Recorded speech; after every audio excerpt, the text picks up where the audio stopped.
Kita mulai pembelajaran hari ini dengan terlebih dahulu berdoa.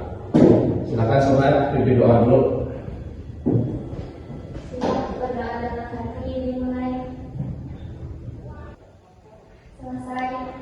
Kita mulai pembelajaran hari ini dengan mengucapkan Bismillahirrahmanirrahim. Tentu saja Bapak terlebih dahulu bertanya, apakah kalian hari ini bahagia?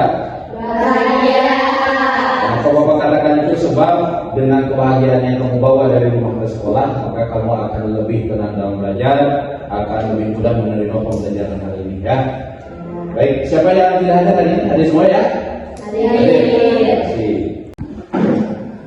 Baik, hari ini kita akan memasuki bab baru. Setelah kemarin kita belajar tentang teks pidato, hari ini kita akan belajar sesuatu yang baru, yaitu tentang teks cerpen.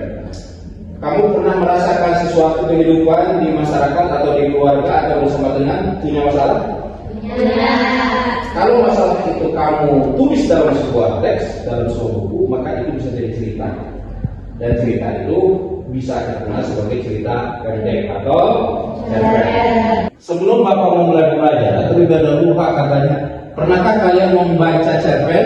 Pernah. Judul apa yang pernah dibaca? Nailah. Itu perjalanan seorang anak pemulung. Kalau dibaca luar biasa rasa asli. Yang kedua Bapak tanya terlebih dahulu, pernahkah kalian punya masalah dengan teman? Pernah. Pernah saling tidak tanya? Pernah. Tapi ada solusinya. Ada. Itu kalau kamu tulis bagian dari dan yang baik, kita akan buka materi yang akan kita bahas, yaitu tentang cerpen. Bab yang baru yang akan kita bahas adalah tentang teks cerpen. Nah, ini yang harus diperhatikan oleh kalian semua. Sebelum memulai pelajaran, kita harus tahu dulu arah pelajaran kita hari ini. Tujuan yang akan kita capai setelah belajar teks cerpen itu Bapak sudah buat di sini, kita lihat bersama. Tujuan pembelajaran pertama yaitu kalian bisa mengidentifikasi pengertian, itu tujuan pertama harus kita capai. Lalu tujuan yang kedua yaitu menentukan unsur intrinsik cerpen. Karena dalam cerita itu, dalam cerpen, novel dan lain sebagainya maupun film itu ada yang disebut dengan unsur pembentuk cerita. Dan yang akan kita bahas nanti adalah tentang unsur intrinsik cerpen. Kemudian yang ketiga, tujuan pembelajaran hari ini adalah menentukan struktur teks cerpen. Yang keempat adalah menemukan kaidah kebahasaan sederhana dalam teks cerpen. Ini yang terakhir adalah menyimpulkan isi dan amanat teks cerpen. Isi dan amanat teks cerpen ini biasanya tidak tertulis, tapi bisa kita simpulkan ketika kita selesai membaca cerpen itu. Paham ya? Nah, kita mengetahui tujuan pembelajaran hari ini, kita masuk ke sesi intinya, yaitu pengertian cerpen. Tahu akronim cerpen? Singkatan? Apa itu cerpen? Cerita pendek. Akronimnya adalah cerita pendek. Cerita pendek. Pada dasarnya kita paham bahwa cerpen ini bagian dari karya sastra yang ditulis pendek. Biasanya kalau dalam bab umum disebutkan bahwa cerpen itu minimal 500 sampai 10.000 kata. Dalam istilah lain juga, cerita pendek ini disebutkan cerita yang bisa kita baca sekali duduk. Artinya sangat pendek. Ya, beda dengan novel panjang, butuh berjam-jam, butuh berhari-hari. Tapi kalau cerita pendek itu bisa berfokus pada 10 sampai 30 menit kalau kita baca. Makanya disebut cerita pendek itu disebut cerita yang bisa dibaca sekali duduk. Kalau ditanya jumlah katanya minimal 500 sampai 10.000 kata. Itu adalah cerpen. Fokus lagi di sini. Barusan kita sudah membahas pengertian cerpen. Apa itu cerpen? Cerita pendek. Disebut lain, istilah lainnya apa itu? Cerita Kali duduk. yang bisa dibaca Sekali sekali. Jumlah katanya? 500 kali kata. Sampai di situ paham pengertiannya ya. Baik, kita lanjutkan sekarang menuju tujuan yang kedua. Oke. Atau Oke. Kita membahas tujuan yang kedua, yaitu unsur pembentuk cerita.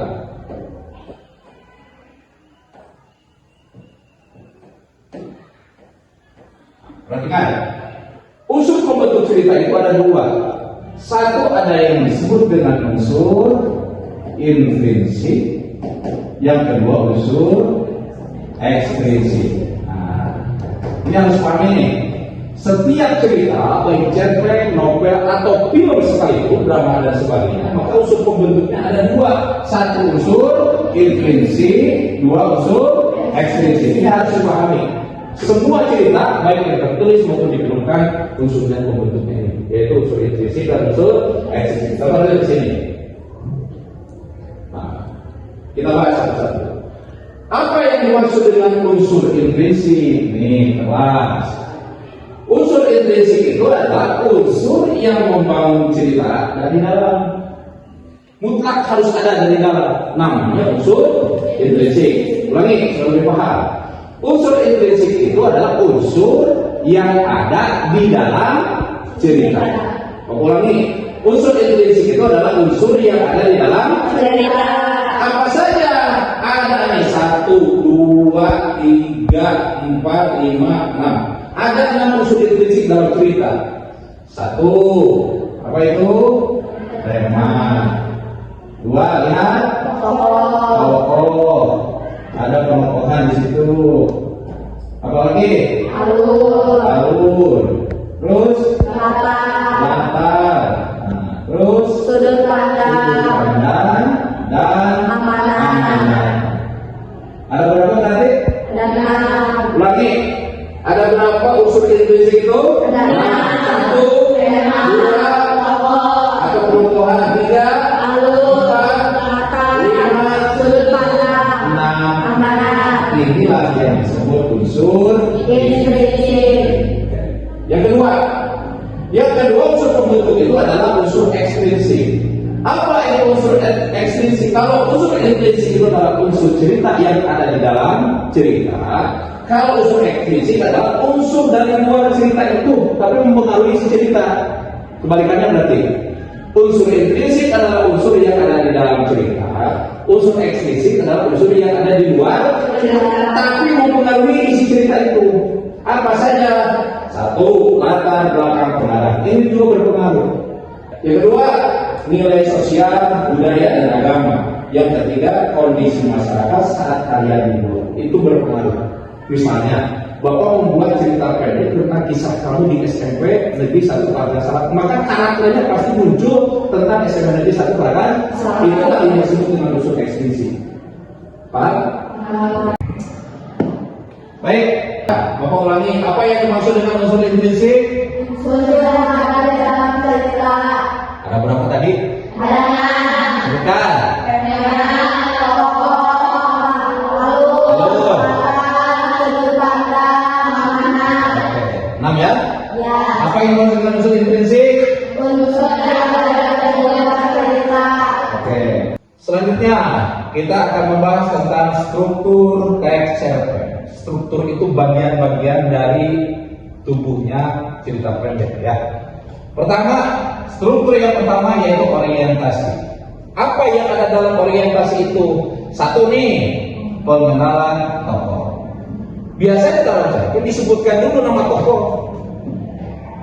Najwa, anak yang berusia 7 tahun. Ketika disebutkan itu, maka itulah yang disebut dengan orientasi. Dan itu pada bagian pertama teks cerpen. Terus latar. Apa saja latar? Ada yang berkaitan dengan tempat, waktu, dan suasana. Di sebuah desa. Berarti latar tempat. Desa Sukajadi. Berarti nama desanya Sukajadi. Latar tempat. Kalau latar waktu, siang ini, sore ini, malam ini, jam istirahat. Itu namanya latar. Kalau suasana berikan contoh. Bahagia misalnya, sedih, mencekam, nah itu suasana. Ini dibahas di awal. Yang kedua strukturnya adalah komplikasi. Disitulah muncul konflik. Nah, ada konflik, ada masalah. Dalam sebuah cerita, konflik kata konfliknya lebih penting. Kenapa? Karena di sini muncul pertentangan. Kalau masalah kan umum, misalnya masuk ke kelas, kelasnya kotor, itu masalah. Kalau konflik ada pertentangan. Misalnya antara si A dan si B sedang ada masalah pribadi, ya, berkaitan dengan masalah-masalah yang ada di sekolah atau di rumah. Konflik itu ada pertentangannya, baik pertentangannya langsung ataupun secara konflik batin. Kalau konflik batin jangan begini, kalian hari ini duduk di kelas 9, bingung mau melanjutkan kemana setelah lulus. Itu konflik batin. Apakah ke sekolah A atau ke sekolah B? Yang ketiga, struktur teks cerpen adalah resolusi, penyelesaian konflik. Dan harus diingat, tidak setiap cerita itu berakhir bahagia. Struktur teks cerpen ada berapa? Ada 3. 1, orientasi. Nah, 2, komplikasi. 3, resolusi. Nah, orientasi membahas tentang apa saja? Komplikasi, munculnya konflik atau masalah. Resolusi, inilah struktur teks cerpen. Kita sekarang membahas tentang kaidah kebahasaan teks cerpen. Ya, aturan pertama penulisan teks cerpen. 1, menggunakan kata ganti orang. Ya, ada yang menggunakan kata aku, dia, mereka. Biasanya dalam cerpen ada 2 kata ganti. 1 kata ganti orang pertama, yang kedua kata ganti orang ketiga. Ya. Kata ganti orang pertama, contohnya aku, saya, kami. Kata ganti orang ketiga contohnya dia, orang itu, nenek itu, ya. Atau nama orang, misalnya Ninis. Di sini 2, menggunakan kata kerja tindakan, berlari, menangis, berpikir, banyak lagi. Kemudian konjungsi, lanjutkan. Kalimat langsung ada dialog, biasanya ditandai dengan tanda petik, ya. Kemudian menggunakan bahasa deskriptif yang menggambarkan suasana latar. Kemudian mengandung majas gaya bahasa ini untuk memperindah tulisan yang kita buat dalam cerpen. Biasanya majas yang digunakan 2, 1 majas metafora, 2 majas personik.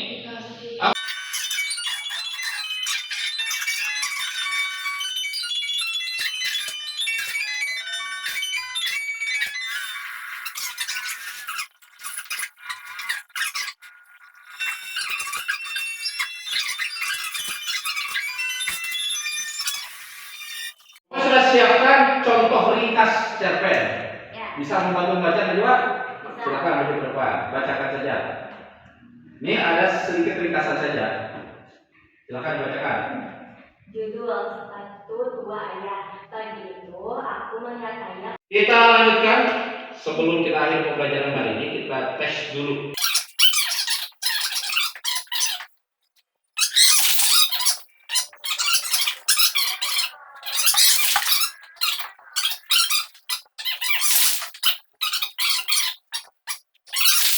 Setelah mempelajari cerpen, kamu sebagai seorang siswa 1, memahami makna cerita, yang kedua mengenai struktur, dan Bapak kira kamu sudah memahami itu. Tandanya apa? Kamu mampu menjawab soal yang disajikan tadi. Saya ingin mendengar kalian membacakan kesimpulan pembelajaran hari ini. Silakan dibacakan. Cerpen merupakan karya sastra yang Alhamdulillah pembelajaran kita sudah selesai sampai dengan kesimpulan, dan pertemuan minggu depan kita akan menganalisis unsur intrinsik cerita. Alhamdulillah, terima kasih sudah belajar hari ini dengan semangat, dan mudah-mudahan apa yang tadi disampaikan bisa dipahami dan menjadi ilmu buat kita semua. Terima kasih untuk hari ini, sampai jumpa di minggu depan. Insya Allah, terima kasih semuanya. Assalamualaikum warahmatullahi wabarakatuh. Waalaikumsalam.